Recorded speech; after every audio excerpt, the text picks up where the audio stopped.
La producción de Otra Mañana se comunica con los nuevos Motorola Moto G15 y Moto G05. Hello, Moto.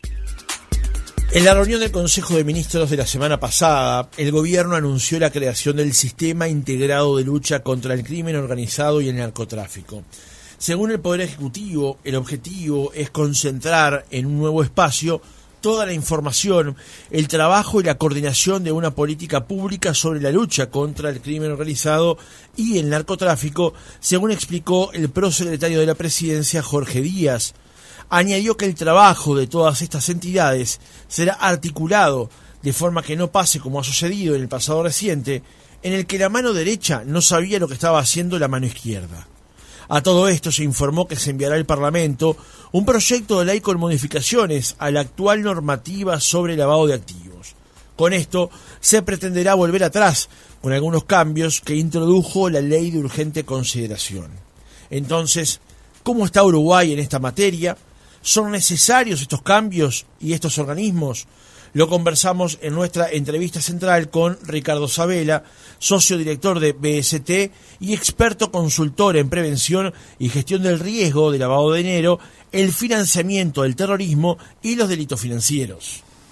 Francisco Morales, Otra Mañana. Ricardo, ¿cómo estás? Buenos días, gracias por acompañarnos. Pero ¿qué tal? Muy buenos días, muchísimas gracias a ustedes por la invitación. Es un gusto recibirte aquí esta mañana nuevamente. Gracias. En primer lugar, Ricardo, tal vez para los oyentes que no lo tengan incorporado, porque no todos tienen por qué saberlo, ¿qué es el lavado de dinero? ¿De qué hablamos cuando se lleva a cabo una acción del lavado de dinero?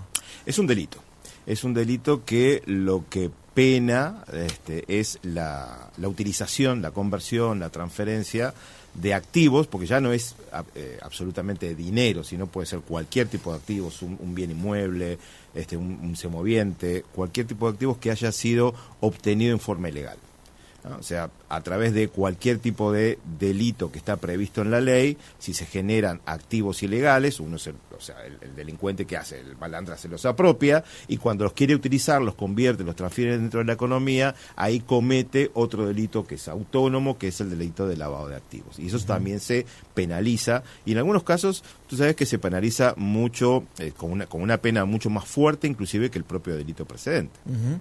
¿Y cómo estamos en Uruguay en materia de la persecución del lavado de activos? A ver, en materia de persecución, en materia de implementación de las regulaciones, estamos flojos, ¿no? O sea, es como que tenemos buena letra, digamos, pero nos cuesta cantar, ¿no? Tenemos buena regulación, si bien necesita algunos ajustes, pero en definitiva no está mal la regulación que nosotros tenemos. De hecho, fue calificada en el 2019 por el Grupo de Acción Financiera Internacional de Latinoamérica, que es el grupo que nuclea un poco todas las reglas en el mundo en materia de lavado. El GAFI. Claro, el GAFI, en materia de lavado de activos, hace evaluaciones en los países. En 2019 lo tocó Uruguay, y Uruguay salió muy bien parado en materia de regulación, pero en materia de implementación, que el GAFI lo llama efectividad, todo moderado. Moderado es de la línea de flotación para abajo. ¿Y en la persecución del delito precedente? Bueno, o sea, parece que tenemos flojera en la conducción, digamos, del delito de lavado de activos. Pero cuando se crea el delito de lavado de activos hay un delito precedente, que fue narcotráfico, trata, lo que sea, lo que fuere. ¿Cómo estamos en la persecución del delito precedente? En la persecución no estamos mal, el tema es que se aplican dentro del Código Penal, el nuevo Código de Proceso, digamos, que decimos que es nuevo, pero en realidad ya tiene varios años. El problema aquí es fundamentalmente que si bien se puede generar un delito precedente de lavado, que se persigue, se intenta condenar, el tema es que no hay una investigación paralela, o hay muy escasas investigaciones paralelas que se orienten a tratar de decomisar los activos y punir el delito de lavado.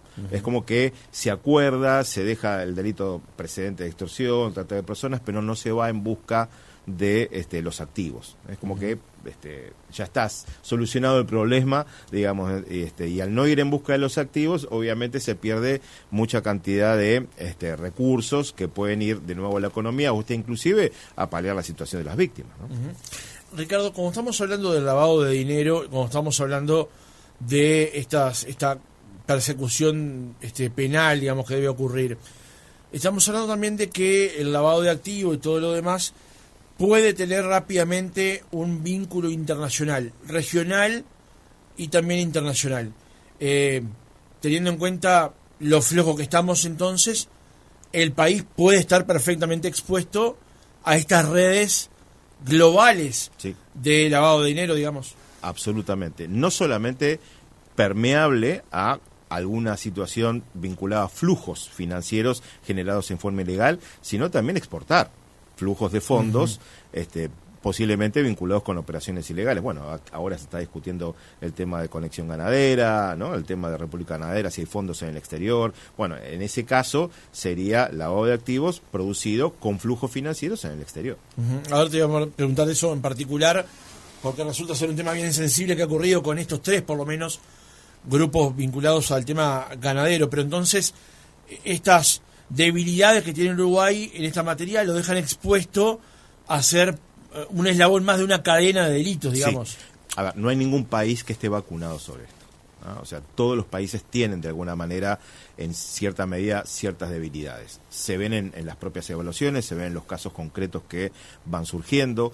El tema es que la exposición no es solamente a los delitos. O sea, si hay delitos locales que son penados por, o son precedentes, digamos, de lavado de activos, obviamente hay lavado de activos, pero puede haber lavado de activos local o exportarse determinados activos o flujos de fondos hacia el exterior. Y por otra parte, Uruguay, al igual que cualquier tipo de jurisdicción, puede ser permeable a flujos de fondos de origen ilegal de delitos cometidos en el extranjero.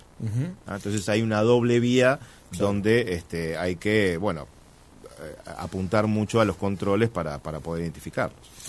Hace un tiempo el colega argentino Hugo Econadamón señaló a Uruguay como que Uruguay, era un país que tenía justamente estas debilidades, digamos. A veces nos salta mucho el nacionalista también de adentro y creemos que no, que Uruguay es muy fuerte y muy férreo en serios controles. En ese momento entrevisté a Jorge Chediak, titular de la CENACLAF en ese momento, y él mencionaba que Uruguay había pasado los análisis que hacía el Gafi. Entonces, porque a la vez que señalamos que pasamos los exámenes, también señalamos que tenemos debilidades o se nos puede colar alguna cosa por esos mismos exámenes. ¿En qué posición estamos entonces? El examen se pasó a medias, ¿no? El examen se pasó porque hay dos instancias de evaluación. Una que es la instancia técnica, que lo que refiere es al análisis de todas las regulaciones, y la otra es la efectividad. ¿Qué significa la efectividad? Ponerlas en práctica, implementarlas, ¿no? En esa instancia, en esa etapa, Uruguay no está bien. De hecho, es el único país en el Gafilat, digamos, que no tiene ni una sola índice, digamos, de efectividad cumplido.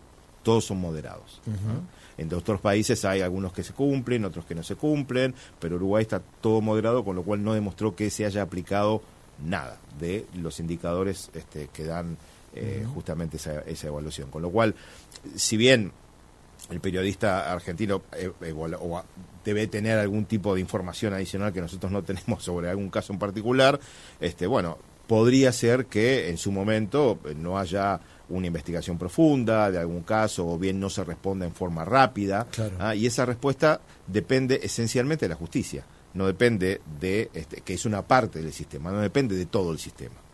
O sea, se puede obtener la información, quizás se puede estar la información procesada o analizada, pero quizás no se cumplen con las condiciones que la justicia determina para poder intercambiar esa información, o básicamente hay una demora en eso, ¿no? Eso fue lo que me parece que marcó Alconada. Con respecto al escenario actual, Ricardo, aquí el gobierno anunció por lo menos dos cosas la semana pasada. La primera es la creación del sistema integrado de la lucha contra el crimen organizado y el narcotráfico.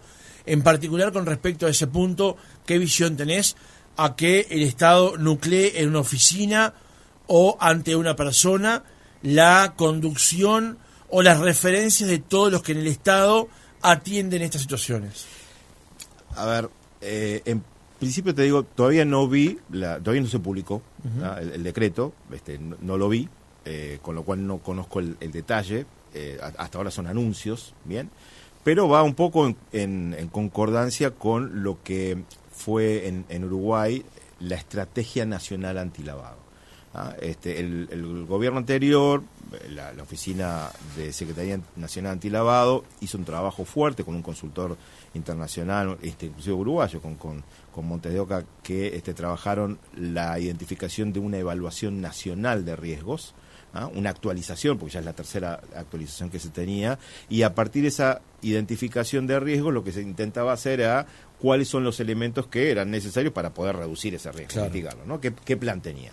Bueno, se trabajó con muchos actores, participaron casi todos los actores del Estado, sector privado, y en particular nos convocaron, digamos, a un grupo, digamos, de conocedores del tema para también dar alguna opinión, y ahí cerramos en una estrategia que tenían 25 puntos, 25 objetivos. Uno de ellos era justamente tener digamos, un conjunto de entidades coordinadas para intercambiar información más rápidamente y donde se conduzca, digamos, de alguna manera la investigación. Eso estaba dentro de la Estrategia Nacional Antilavado, no es que se creó, porque también hay que disociar un poco, ¿no?, lo que es partidismo. Claro. La política, en realidad la política tiene que estar al servicio de impulsar iniciativas, poner recursos, pero no en la utilización política de determinadas situaciones o esquemas, que bueno, que me parece que es lo que algunas veces ocurre, ¿no? Uh-huh. Estos anuncios en realidad parecen muy bien, podrían llegar a creer que se generan de una iniciativa, pero la verdad es que estaba en la Estrategia Nacional Antilavado ya prevista a principios del 24. Uh-huh. Ahora vamos a profundizar sobre los 24 puntos restantes, digamos, de esa estrategia. Lo otro que se anunció, Ricardo, es el envío al Parlamento de un proyecto de ley por el cual se cambien algunos aspectos vinculados al tema de la ley de urgente consideración, que eso que permitía la compra en efectivo por determinada cantidad de dinero, digamos. También de eso, por supuesto, no se conoce el texto, estamos hasta ahora solamente con consideraciones muy por lo alto, digamos. Pero la pregunta en concreto es, ¿tú crees que aquello que permitió la ley de urgente consideración fue en la dirección correcta a la hora de combatir justamente estos delitos? A ver, yo creo que la iniciativa fue buena, pero quizás no estuvo bien concretada, ¿no? De hecho, hubo 3 temas que la ley de urgente consideración tocó en función, digamos, del sistema antilavado. Uno que tenía que ver con ir para atrás con la ley de inclusión financiera, o sea, habilitando la posibilidad del manejo de efectivo. La segundo, que creo que fue lo que quizás tuvo mucho más impacto en un resultado hasta que se puede decir no positivo, fue la flexibilización de la debida diligencia para ciertos casos, que de alguna manera todavía estamos esperando aún que sea reglamentado, porque la verdad es que la ley de urgente consideración lo modificó, pero nunca se terminó de reglamentar. Y después el tercer eje que se modificó fue la exclusión como sujeto obligado de las empresas aseguradoras, ¿no? Esas fueron las 3 iniciativas que se trabajaron. En materia de lo que es la inclusión financiera y el uso de efectivo, sí, es posible. Yo no digo que es certero, pero es posible que la limitación del uso de efectivo favorezca de alguna manera a la prevención del lavado de activos, pero de todas maneras, por más que esa limitación no exista, no quiere decir que cada una de las personas que está siendo sujeto obligado recibe una cantidad de dinero en efectivo, no abra los ojos. Uh-huh. O sea, eso ya está previsto. Y de hecho, yo me preguntaría cuántos casos se identificaron como reportes de operación sospechosa o como casos que fueron a la justicia a partir de el uso intensivo de efectivo. No lo sabemos, porque la verdad que tampoco hubo casos.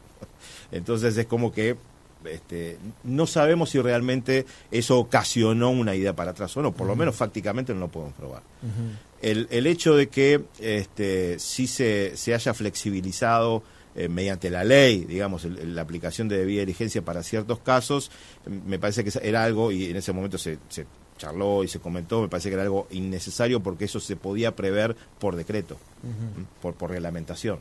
Bien, y la verdad que se eligió el camino de ley, con lo cual terminó no reglamentándose, hubo un lío terrible y bueno, y no creo que tuvo una buena llegada, un buen impacto. Y el tercer caso, no sé, no escuché nada que se hable de ir para atrás con la intención de quitar como sujeto obligado a las empresas de seguro, ¿no? Ahora, en el aspecto vinculado estrictamente al manejo de efectivo, digamos, cuando hablamos de prepararnos mejor, pertrecharnos mejor ante posibles delitos que surjan del lavado de activos, o mejor dicho, a que el lavado de activos camine con más tranquilidad en el mercado local, digamos. Sacarle cierta regulación al uso de dinero en efectivo, ¿es ir el camino correcto?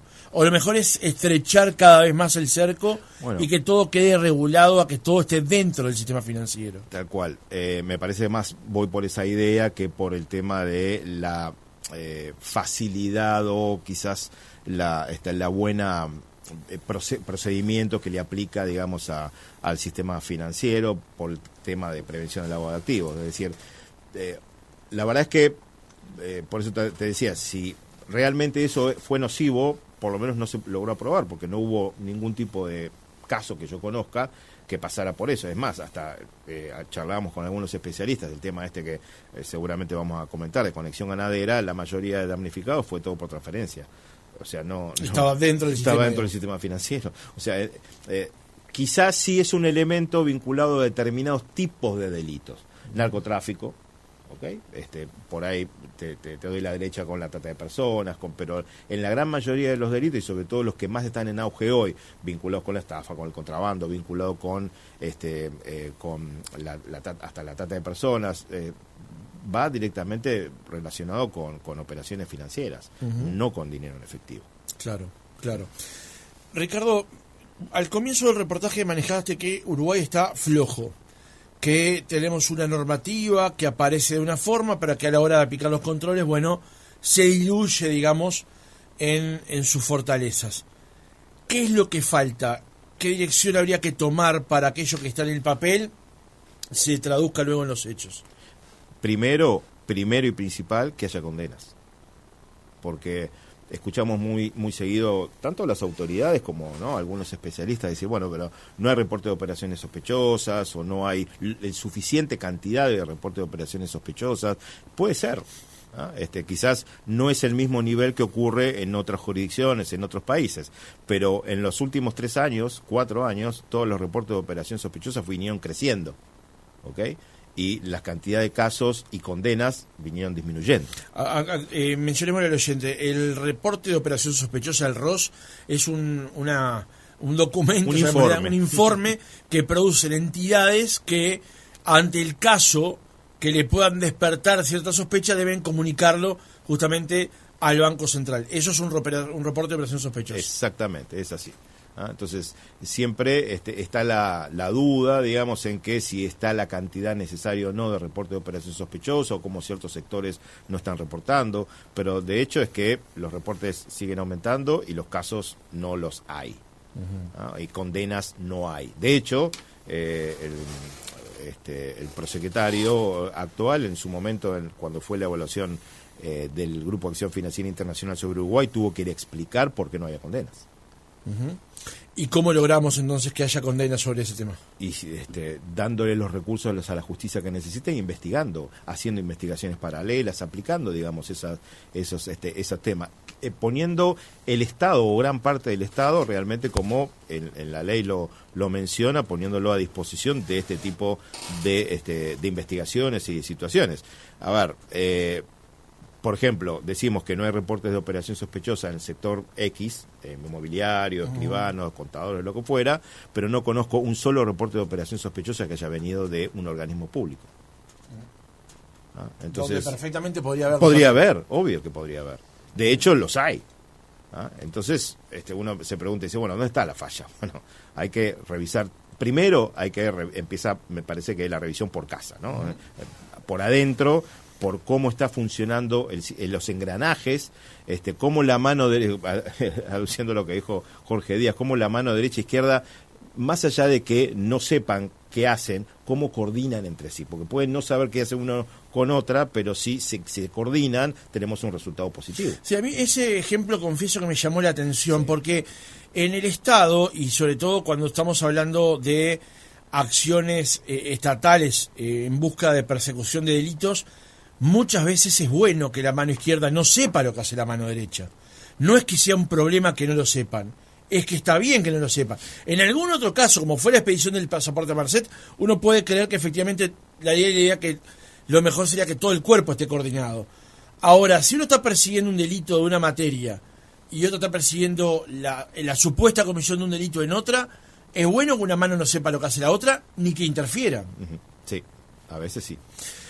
Hay una nota publicada por los colegas del Observador el pasado 24 de abril, donde el título era Gobierno es crítico con la Fiscalía Especializada de Lavado de Activos y evalúa eliminarla. El tema surgió en la torre ejecutiva en la Comisión Coordinadora contra el Lavado de Activos y el Financiamiento del Terrorismo, presidida por el secretario de la Presidencia, Jorge Díaz. Tú mencionas que hay que fortificarla o robustecerla, y en ciertos aspectos el gobierno está planteando eliminarlo. A ver, cuando esta nueva fiscalía se estaba trabajando para implementarse y todo, me habían consultado, me habían preguntado, y mi respuesta fue: si vos le vas a dar un fiscal y una computadora y un lugar físico, solamente no sirve. O sea, tenés que dotar de recursos, gente que investigue, gente que trabaje, posibilidad de contadores, analizar, economistas, claro, o por peritos. lo menos digamos un rol fundamental en dotarse de recursos, análisis para poder llevar a cabo la función. Mirá, hay una fiscalía en Argentina, en San Isidro, en la provincia de Buenos Aires, en San Isidro, que es la Fiscalía de Cibercrimen, ¿bien? Donde el fiscal empezó teniendo 3 recursos, tres chicos, no tenía sistema, no tenía nada. Bueno, empezó a trabajar de una manera, hizo alianzas con privados, con generación de sistemas privados para que les prestaran los sistemas. Hoy es prácticamente la vedette, porque puede producir inclusive decomisos en menos de 30 días de un hecho, de un evento que está investigando. Y estamos hablando de criptoactivos, o sea, estamos hablando de cosas más complicadas, ¿no? Y acá no lo podemos hacer de algo. Está bien, todas las investigaciones son complicadas, son difíciles. No hay ninguna investigación fácil en materia de lavado de activos, pero sí necesita justamente por eso dotarlo de recursos para poder conducirla. En este contexto, la pregunta que viene, Ricardo, tal vez es central. ¿Hay compromiso hoy del sistema político en entender la dimensión del problema que se está afrontando para dotar de recursos tanto a la Fiscalía como al Poder Judicial para acometer contra ello? Yo creo que hay intención. Hay más uso político que hechos, por ahora. Está bien, recién comenzó la gestión, ¿no? Pero también había gestión anterior y que tampoco demostraba un apoyo político tan fuerte para este tipo de sistemas antilavado, ¿no? Esta gestión parecería ser que le va a estar dando la suficiente importancia. El tema es que show me the money, mostrame el recurso, ¿no? Si el recurso está, vamos todos perfecto, y si funciona, mejor aún. Ahora, si no hay recursos, si no hay realmente, se queda todo en un compromiso, la verdad es que no vamos a tener efectividad. Ricardo, hablabas de los 25 puntos que estaban establecidos dentro de la evaluación que se realizó en el año 24. Uno de esos puntos era lo que mencionábamos recién, la creación de esta oficina que centralice las operaciones del Estado. Mencionemos centralmente algunos otros aspectos que pueden justamente fortalecer la posición del país, o que serían positivos que se acometiera, que se fuera por ese lado, digamos. Bueno, algunos fueron propuestas de cambios regulatorios. Hay un cambio regulatorio que también ya está trabajándose, que creo que se va a presentar en mayo, de acuerdo a lo que dijeron, cambios en la ley, donde actualizan un tema que estaba medio controversial ya hace algunos años, que inclusive Jorge Díaz ya lo había criticado hace bastante tiempo, vinculado al tema de la asistencia en materia de delitos. O sea, ¿qué es? La ley lo que plantea es también una pena para el que asiste no solamente a el lavado de activos, sino a los titulares, digamos, o a los que generan el delito precedente. Y la mera asistencia es ir a en un caso de narcotráfico, es manejar la moto, ¿no? En realidad, este sistema debería apuntar a ¿qué? A la asistencia en materia de ocultar determinados tipos de activos y la asistencia en materia de lavado de activos, no al delito precedente en particular. Y eso es algo que se va a corregir. Hay otras opciones. Nosotros habíamos propuesto, creo que no quedó en la estrategia, pero habíamos propuesto tipificar la proliferación de armas de destrucción masiva, por ejemplo, que es algo de mucha preocupación, es algo que se persigue a nivel regulatorio, pero no está definido, no está tipificado como delito en Uruguay. Es decir, si hay alguien que financia la proliferación de armas de destrucción masiva, sí le van a poder hacer un congelamiento de activos, pero no lo van a poder llevar preso, ni le van a poder, hay que ver si le pueden hasta decomisar activos, porque no es un delito dentro del Código Penal del Uruguay, ¿no? Hay otros temas vinculados con la coordinación en materia de información, con la participación de privados en el intercambio de información, el intercambio de información entre propios agencias de un mismo grupo económico, hay temas de coordinación transfronterizos con agentes de las jurisdicciones que son limítrofes, hay muchos temas, digamos, dando vueltas, y cada uno yo creo que tiene sus ventajas como para mejorar la eficiencia del sistema, que fue pensado justamente para eso, ¿no? Ricardo, cuando mencionabas hace un rato ciertos sectores que reportan justamente operaciones sospechosas, todos los sectores relevantes de la economía que pueden justamente ser parte o un eslabón de esta cadena, ¿están debidamente controlados? Te lo pregunto, por ejemplo, porque hace un par de años surgió el caso de una persona que andaba por Montevideo en una Ferrari, o por ejemplo un empresario argentino que tenía medio cerro comprado y varios autos 0 kilómetros, incluso cuestiones exóticas vinculadas a él, digamos.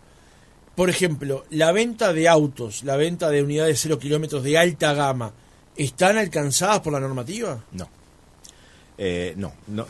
particularmente, ni la persona que podría estar vinculada, un profesional, me refiero a un notario, ¿no? Que puede estar vinculada con, o que tiene que actuar, digamos, en la compra-venta de autos, no lo tiene como el foco de obligación, solamente la compra-venta de muebles y algunas otras actividades. No lo tiene la automotora y tampoco los seguros, que son sujetos obligados, con lo cual la verdad es que es algo que pueden pasar 7, 8, 9, 10 Ferraris y alguien se puede preguntarse de dónde sacó este chico las plata para pero no pasa nada. Vamos a llevarlo, como se dice, hablando en plata. Yo hoy me presento ante una automotora a comprar un vehículo. Si he logrado bancarizar el dinero, voy a comprarme el auto más caro que pueda sin que nadie me controle nada. O en efectivo también. O en efectivo también, siempre y cuando no pase determinados límites. ¿Y no va a saltar una alarma en ningún lado? No.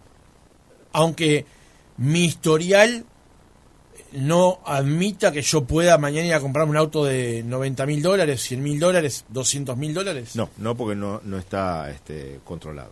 Digamos, no es un, digamos, no hay ningún tipo de sujeto que requiera cumplir con obligaciones en materia de vía de diligencia para identificar origen de fondos para ese tipo de compra. ¿Y en materia de obras de arte? Obras de arte, sí. Ajá. Sí. ¿Y en el caso de los autos, eso no es un vacío?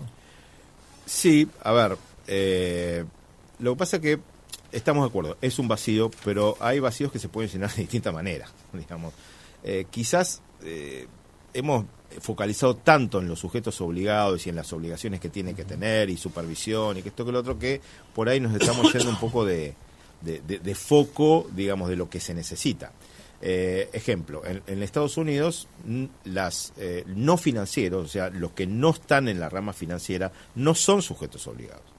Pero, ¿qué pasa? Hay un régimen de información, ¿no? Donde la Unidad de Información Financiera de Estados Unidos, por ejemplo el FinCEN, le pide, bueno, a ver, infórmame todos los inmuebles que se hayan vendido en Nueva York y en Miami a partir de determinado precio sin crédito. Infórmamelos.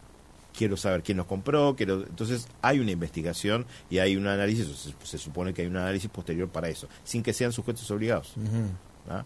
Lo mismo puede pasar con los autos. Aleatorias, digamos. Aleatoriamente se llama informe de focalización geográfica, o sea, donde hay un lugar donde se tiene preocupación, donde se están pasando por ahí algún tipo de inusualidades, con algún elemento o algún producto en particular, y que se compre de determinada forma, de determinada manera. Entonces eso se reporta en forma automática, ¿no? Entonces el FinCEN tiene, se supone que los suficientes recursos como para analizar toda esa información, cruzar los datos, ir a ver si hay un depósito bancario involucrado, si hay alguna institución financiera que tenga ese cliente, a ver qué le pidió, si tiene debida diligencia, etcétera, y conformar, digamos, una investigación de oficio, digamos, de alguna manera, ¿no?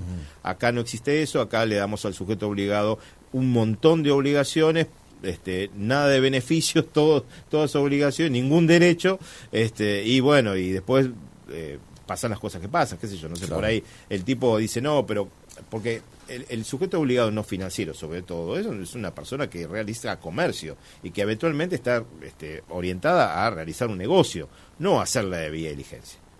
¿Ah? Entonces, por culpa de la debida diligencia, quizás hasta se puede perder un negocio. Está bien, pero no, por lo menos a mí, desde el desconocimiento, digamos, me llama la atención que una compra de un vehículo 0 kilómetro, que la automotora no está obligada a hacer un reporte, ni el escribano que interviene a hacer el reporte.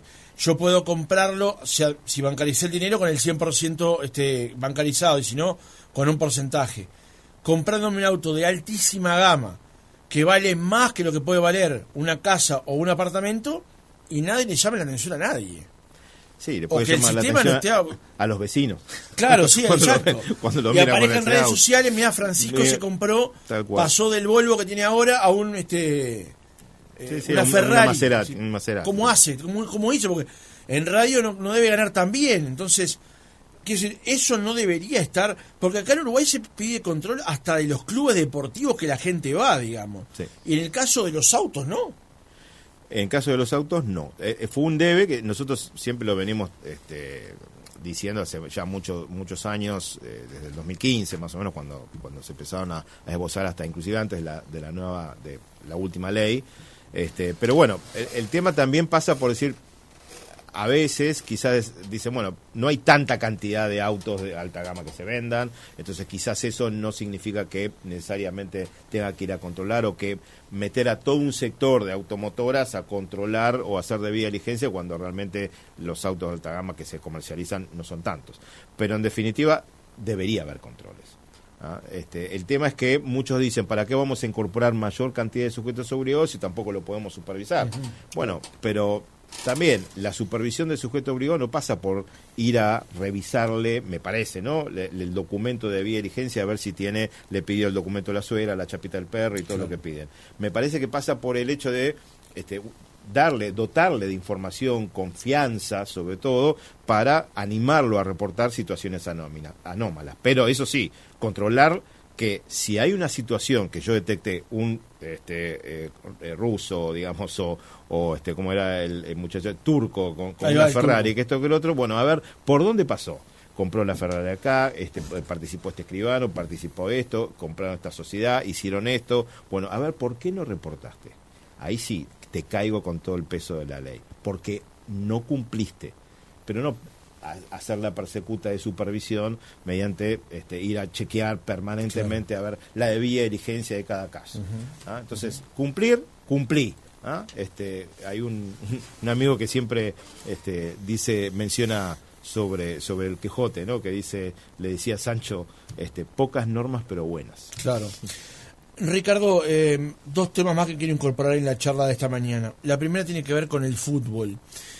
Aquí en Uruguay se ha dado un fenómeno en el último tiempo del avance de las sociedades anónimas deportivas, que se manejan en algunos casos con empresas que son del exterior, que recalan en el fútbol uruguayo. En primer lugar, sobre el fútbol en general. ¿El fútbol en general es un ambiente, un aspecto de la economía en el que se puede y se lava dinero? siempre estuvo el estigma de estar asociado desde el financiamiento que se conoció de Pablo Escobar, ¿no? a determinados clubes, y siempre fue un ámbito donde surgían inusualidades, no solamente vinculados con el tráfico, digamos, de narcotráfico, etcétera, que podían estar incorporando dineros ilegales, sino también por el fenómeno de la corrupción, ¿no? Entonces ahí son dos temas que me parece que hacen punta. Ahora, que el fútbol esté asociado a temas de lavado, y también puede estar asociado a temas de lavado un salón de belleza, un almacén o cualquier cosa. Lo que pasa es que la magnitud y los volúmenes que se manejan y la poca posibilidad de evaluar realmente a un jugador, una transferencia de jugador, lo hacen quizás mucho más atractivo para eso. Está mucho más expuesto a eso. Pero de alguna manera, si cada uno tiene los controles, los controles no van a los socios. Los controles van realmente a la posibilidad de que una asociación, un club de fútbol pueda ser mal utilizado para eso. Es decir, que preste el nombre para una transferencia que no existe, o para que cobre un recurso y se lo pase al otro. Entonces ahí necesariamente tiene que haber una connivencia, tiene que haber una combinación de gente que está sabiendo qué es lo que está pasando.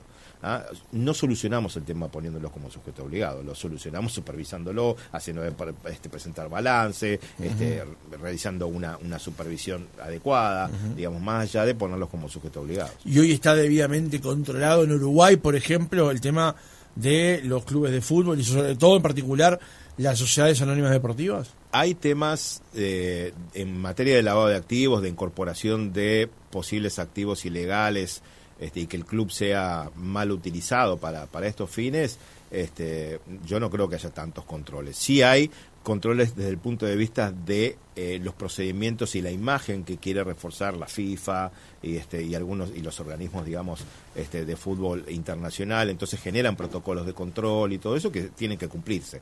Yo creo que está muy bien organizado desde ese punto de vista, más que lo que implica la supervisión o la revisión de los procedimientos de la ley, lo que marca aquí la ley local. En cuanto a corrupción, el problema que tenemos es que la corrupción privada no es delito en Uruguay. Es decir, yo le puedo dar una comisión al gerente de compras de una cadena de supermercado para que me elija mi producto, y eso no es delito. Que sea inmoral y lo que fuera. Y entonces, el delito entre privados, y las asociaciones deportivas o los clubes, sean SAD, sean lo que fuera, son privados, no es delito. Claro. Entonces, da la impresión de que en el caso del fútbol, como en otros casos de la economía, deberíamos profundizar un poco más en algunos controles, digamos. Estamos con la misma flojera que en términos generales, mencionemos. Sí, pero controles en materia de controles y de educación en materia de transparencia, más que del tema de supervisión, de cumplimiento de determinados tipos porque las transferencias internacionales de jugadores y todo eso son transferencias que vienen por la vía bancaria. Claro. Hay contratos. Entonces acá no estamos hablando de una maleta de efectivo que es para comprar un jugador.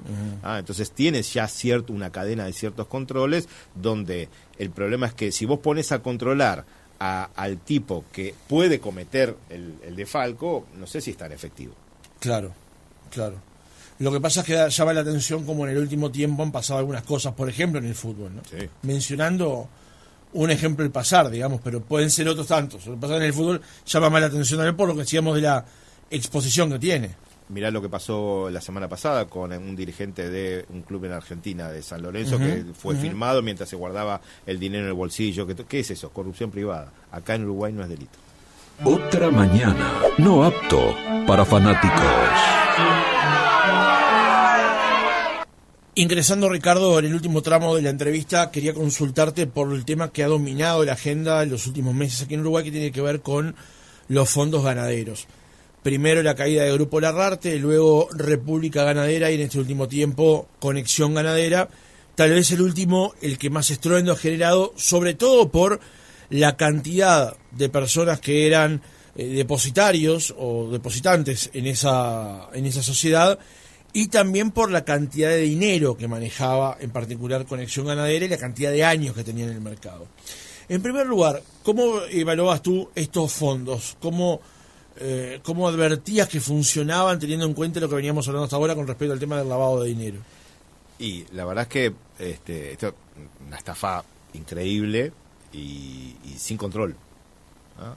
Ninguno de los organismos públicos que podía llegar a identificar alguna situación anómala vinculada al control de este tipo de actividades funcionó. La verdad es esa. O sea, hay un debe, quizás de regulación, quizás de supervisión, pero en definitiva se produjo, pasó el elefante y nadie lo vio. Y no en vano, o sea, yo estuve revisando inclusive cuáles fueron los grandes acontecimientos de fraude a nivel mundial, a nivel global en todos estos años, y tranquilamente puede estar en el top 20. Por su magnitud, por cómo fue realizado, y bueno, y quizás nadie lo tenía en el radar, ¿no? El tema es que la captación de ahorro público, obviamente ya lo vimos en muchas situaciones, tiene que tener ciertos tipos de controles, ciertos tipos de supervisión, y bueno, y si vimos inclusive fallas, donde hubo fraudes, donde hubo estafas, en los propios supervisados, ¿no? En corredores de bolsa, etcétera, ¿cómo nos lo va a ver en los no supervisados? El tema es que la estafa es un delito que tiene más de 150 años. ¿No? O sea, las primeras estafas se produjeron en 1880, antes inclusive de que tomaran el nombre de esquema Ponzi, ¿no? Claro.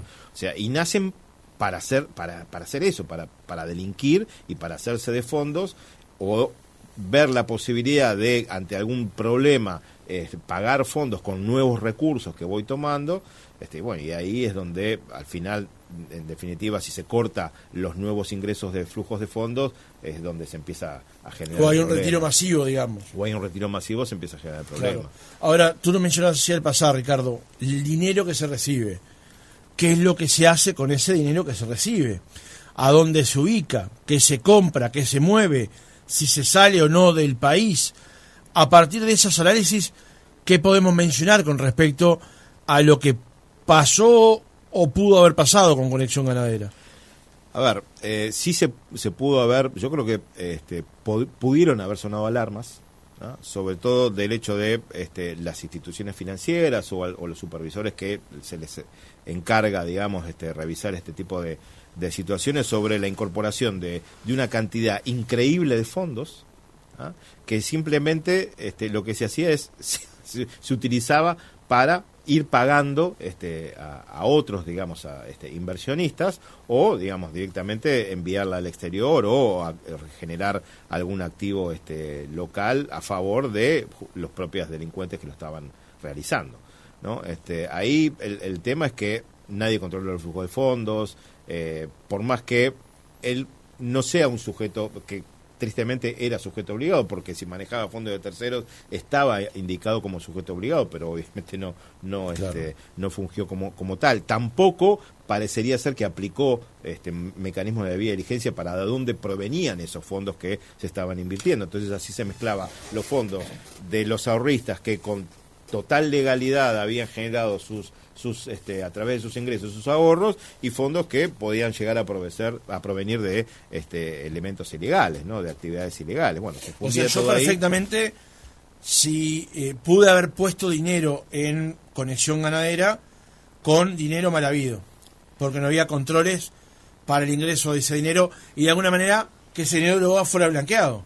Parecería ser que no es, por la cantidad de damnificados y las presentaciones que hay, no es la gran mayoría de los casos, ¿no? Gracias a Dios, ¿no? O sea, la gran mayoría de los casos, pobre gente que realmente ha apostado a una inversión, a generar, digamos, ahí una rentabilidad, un rédito, y poner sus ahorros, y algunos casi todos sus ahorros en eso. Pero también hay puede haber elementos nocivos porque no hacer los controles se mezclen. ¿Qué es lo que buscaba? Insisto con esto, ¿puedo yo haber obtenido dinero de narcotráfico o de cualquier delito, incorporarlo a Conexión Ganadera, que me dieran el título, los papeles que fueran, y con eso el dinero quedaba blanqueado? Con eso ese dinero tenía una justificación económica.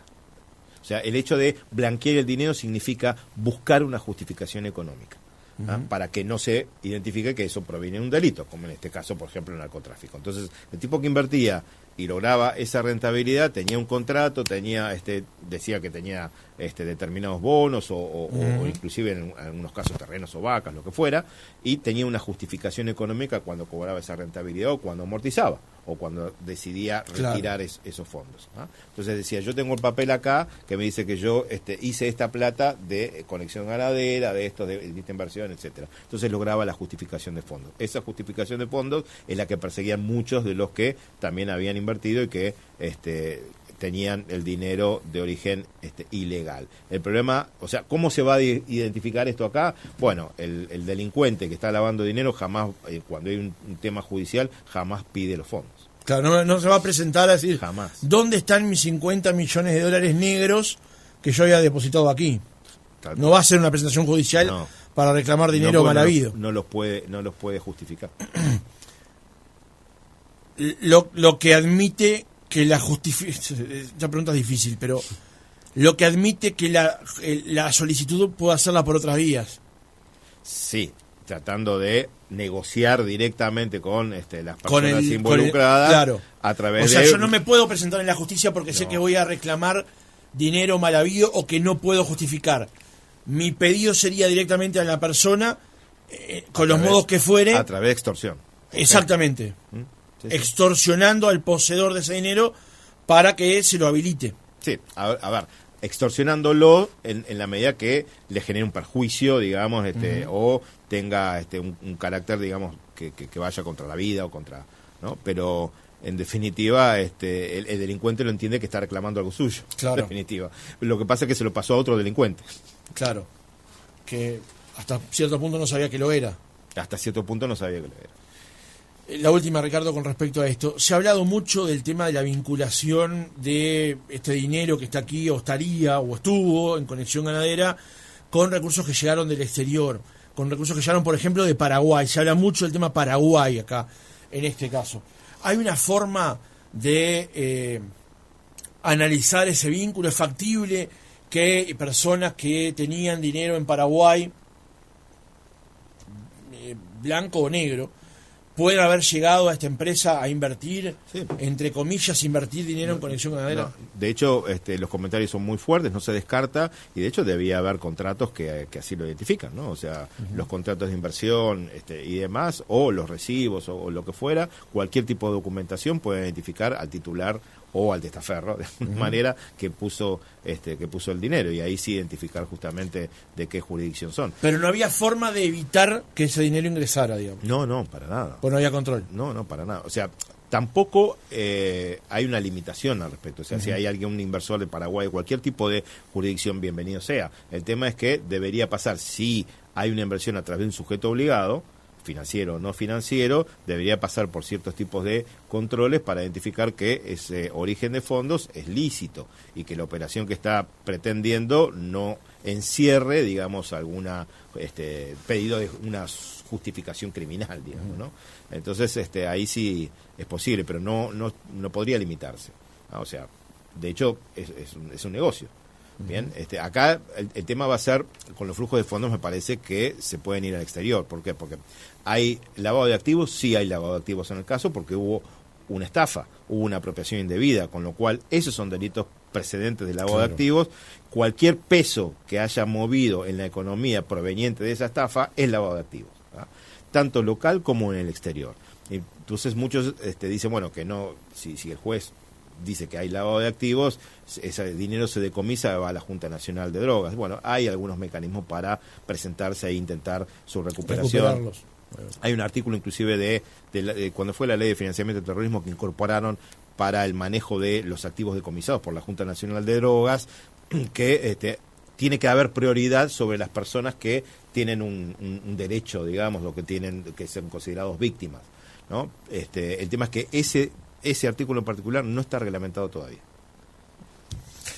Ricardo Sabela, socio director de BST y experto consultor en prevención y gestión del riesgo de lavado de dinero, el financiamiento del terrorismo y los delitos financieros. Gracias por haber estado otra mañana con nosotros. Muchísimas gracias, espero verte con la Maserati.